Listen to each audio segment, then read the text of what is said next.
ಬಿಜೆಪಿಯ ಜನಾಕ್ರೋಶ ಯಾತ್ರೆ ಮೂರನೇ ಹಂತದ ಯಾತ್ರೆ ನಿನ್ನೆಯಿಂದ ಪ್ರಾರಂಭ ಆಗಿದೆ.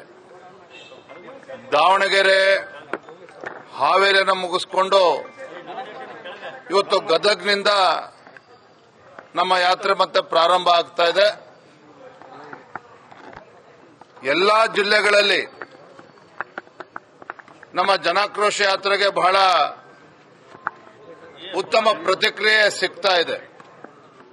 ದೊಡ್ಡ ಸಂಖ್ಯೆಯಲ್ಲಿ ಜನರು ಬರ್ತಾ ಇದ್ದಾರೆ. ಸರ್ಕಾರದ ವಿರುದ್ಧ, ರಾಜ್ಯದ ಜನವಿರೋಧಿ ಕಾಂಗ್ರೆಸ್ ಸರ್ಕಾರದ ವಿರುದ್ಧ ಜನ ಇವತ್ತು ಬೀದಿಗಿಳಿದು ಇವತ್ತು ಹೋರಾಟವನ್ನು ಮಾಡ್ತಾ ಇದ್ದಾರೆ. ನಮ್ಮ ಹೋರಾಟಕ್ಕೂ ಕೂಡ ಬೆಂಬಲವನ್ನು ನೀಡ್ತಾ ಇದ್ದಾರೆ.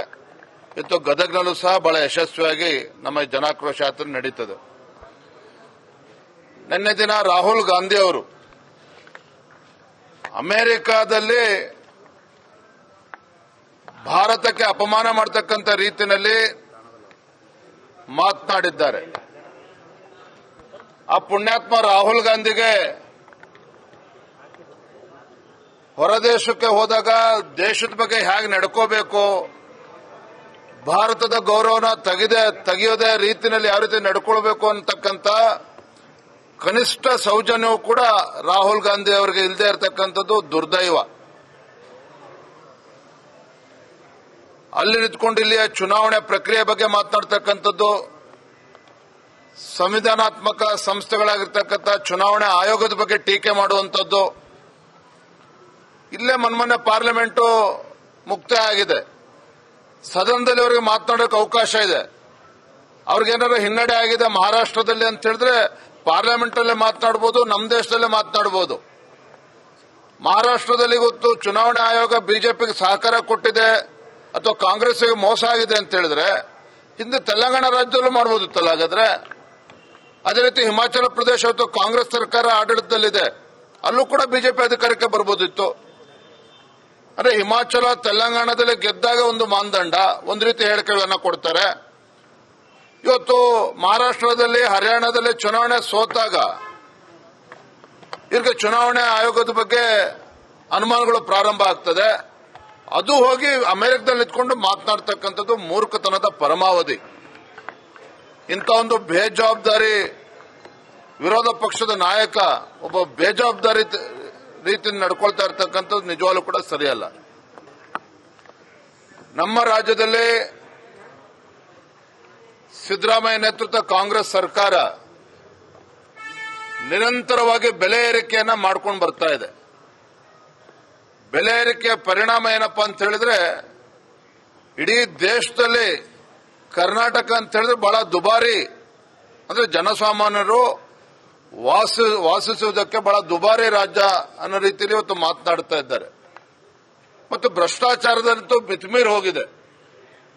ವಾಲ್ಮೀಕಿ ಅಭಿವೃದ್ಧಿ ನಿಗಮದಲ್ಲಿ ಯಾವ ರೀತಿ ಹಗರಣ ಆಯಿತು, ಬಿಜೆಪಿಯ ಹೋರಾಟವನ್ನ ಕೈಗೆತ್ತಿಕೊಂಡಂತ ಪರಿಣಾಮವಾಗಿ ಸಚಿವರು ಕೂಡ ರಾಜೀನಾಮೆ ಕೊಡ್ತಕ್ಕಂಥ ಪರಿಸ್ಥಿತಿ ಆಯಿತು. ಮೈಸೂರಿನ ಮೂಡ ಹಗರಣ, ನಾವೇನೋ ತಪ್ಪೇ ಎಸಗಿಲ್ಲ, ನಮ್ಮನ್ನ ತೇಜೋವಧೆ ಮಾಡ್ತಾ ಇದ್ದಾರೆ ಅಂತೇಳಿ ಸಿದ್ದರಾಮಯ್ಯನವರು ಮಾತನಾಡ್ತಾ ಇದ್ರು. ಆದ್ರೆ ಅದೇ ಸಿದ್ದರಾಮಯ್ಯನವರ ಕುಟುಂಬ 14 ನಿವೇಶನಗಳು, ಮುಖ್ಯಮಂತ್ರಿಗಳ ಅಂದಾಜಿನ ಪ್ರಕಾರ 62 ಕೋಟಿ ಬೆಲೆ ಬಾಳತಕ್ಕಂಥ 14 ನಿವೇಶನಗಳು ಯಾವುದೂ ಷರತ್ತಿಲ್ದೇನೆ ಇವತ್ತು ಮೂಡಾಗೆ ಇವತ್ತು ಹಿಂದಿರುಗಿಸಿರ್ತಕ್ಕಂಥದ್ದು ಮೇಲ್ನೋಟಕ್ಕೆ ಸ್ಪಷ್ಟವಾಗ್ತದೆ. ಸಿದ್ದರಾಮಯ್ಯನವರೇನು ಕ್ಲೀನ್ ಪೊಲಿಟಿಷಿಯನ್ ಅಂತ ಹೇಳ್ಕೊಳ್ತಾ ಇದ್ರು. ಮುಖ್ಯಮಂತ್ರಿ ಸಿದ್ದರಾಮಯ್ಯನವರು ಇವತ್ತು ಕ್ಲೀನ್ ಪೊಲಿಟಿಷಿಯನ್ ಅಲ್ಲ, ಕರಪ್ಟ್ ಪೊಲಿಟಿಷಿಯನ್ ಅಂತೇಳಿ ಇವತ್ತು ರಾಜ್ಯದ ಜನ ಅರ್ಥ ಮಾಡಿಕೊಂಡಿದ್ದಾರೆ.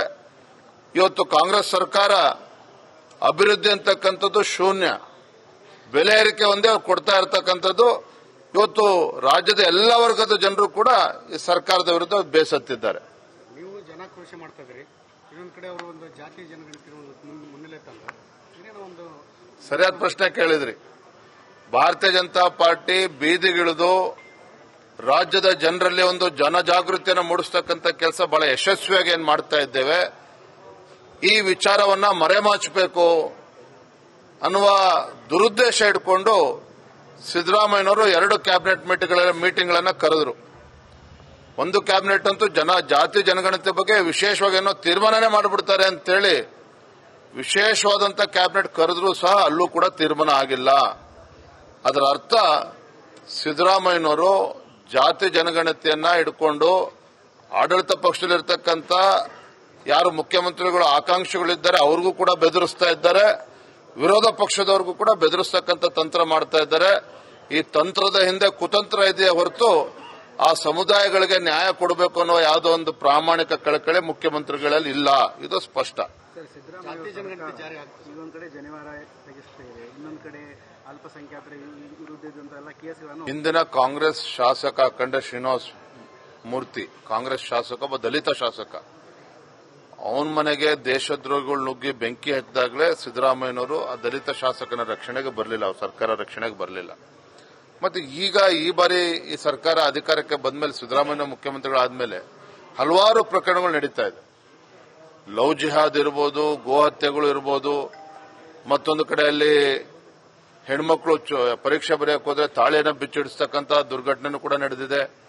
ಈಗ ಜನವಾರದ ವಿಚಾರದಲ್ಲಿ ಮುಖ್ಯಮಂತ್ರಿಗಳ ಪ್ರತಿಕ್ರಿಯೆಯನ್ನು ಕೂಡ ತಾವು ಗಮನಿಸಬೇಕು. ಅಂದ್ರೆ ಬಹಳ ಹಗುರವಾಗಿ ಇದನ್ನು ತೆಗೆದುಕೊಂಡಿದ್ದಾರೆ. ಇವತ್ತು ದೇಶಾದ್ಯಂತ ಚರ್ಚೆ ಆಗ್ತಾ ಇದೆ. ಇವತ್ತು ಯಾರೋ ಕೆಲವರು ಮಕ್ಕಳಿಗೆ ಪಾಪ ಪರೀಕ್ಷಾರ್ಥಿಗಳಿಗೆ ಜನವಾರನ ತಗ್ಸಿರ್ತಕ್ಕಂಥದ್ದು ಕೇವಲ ಮಕ್ಕಳ ಮೇಲೆ ಆಗಿರ್ತಕ್ಕಂಥದ್ದಲ್ಲ, ಆ ಸಮುದಾಯದ ಮೇಲೆ, ಹಿಂದೂ ಸಮುದಾಯದ ಮೇಲೆ, ಹಿಂದೂ ಸಮಾಜದ ಮೇಲೆ ಇವತ್ತು ಇದನ್ನ ಮಾಡ್ತಾ ಇರ್ತಕ್ಕಂಥದ್ದು, ಬಲಾತ್ಕಾರವನ್ನು ಮಾಡ್ತಾ ಇರ್ತಕ್ಕಂಥದ್ದು. ಅಂದ್ರೆ ಎಲ್ಲೋ ಒಂದ್ ಕಡೆ ಸಿದ್ದರಾಮಯ್ಯನವರಿಗೆ ಹಿಂದೂಗಳಿಗೆ ಅಪಮಾನ ಮಾಡೋದು ಅಂತ ಹೇಳಿದ್ರೆ ಏನೋ ಒಂಥರ ಪರಮಾನಂದ ಆಗ್ತದೆ. ಅವರಿಗೆ ಹಿಂದೂಗಳಿಗೆ ಅಪಮಾನ ಮಾಡಬೇಕು ಅಂತ ಹೇಳಿದ್ರೆ ಅವರಿಗೆ ಬಹಳ ಸಂತೋಷ ಆಗ್ತದೆ. ಅಲ್ಪಸಂಖ್ಯಾತರ ಓಲೈಕೆ ಅಂತೂ ನಿರಂತರವಾಗಿ ಮಾಡ್ಕೊಂಡು ಬರ್ತಾ ಇದ್ದಾರೆ. ಇವೆಲ್ಲ ವಿಚಾರಗಳನ್ನು ಕೂಡ ನಾವು ಜನಾಕ್ರೋಶ ಯಾತ್ರೆಯಲ್ಲಿ ಜನರ ಮುಂದೆ ಬಿಚ್ಚಿಡ್ತಾ ಇದ್ದೇವೆ. ಜಾತಿ ಜನಗಣತಿ ಜಾರಿ ಆದರೆ ಬಿಜೆಪಿ ನಿಲುವೇನು ಸರ್? ಅವ್ರು ಮಾಡೋ ಸ್ಥಿತಿಯಲ್ಲಿ ಅವರೇ ಅಲ್ಲ, ಆಡಳಿತ ಪಕ್ಷದ ನಿಲುವೇನು ಅಂತೇಳಿ ಫಸ್ಟ್ ಸ್ಪಷ್ಟಪಡಿಸಲಿ.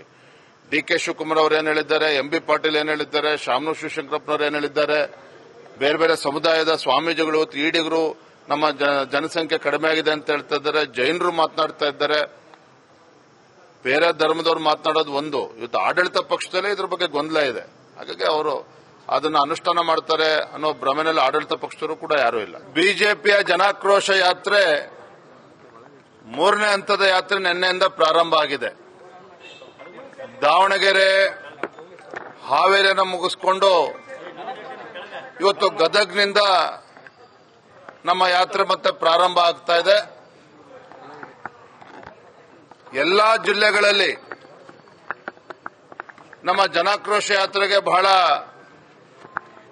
ಉತ್ತಮ ಪ್ರತಿಕ್ರಿಯೆ ಸಿಗ್ತಾ ಇದೆ.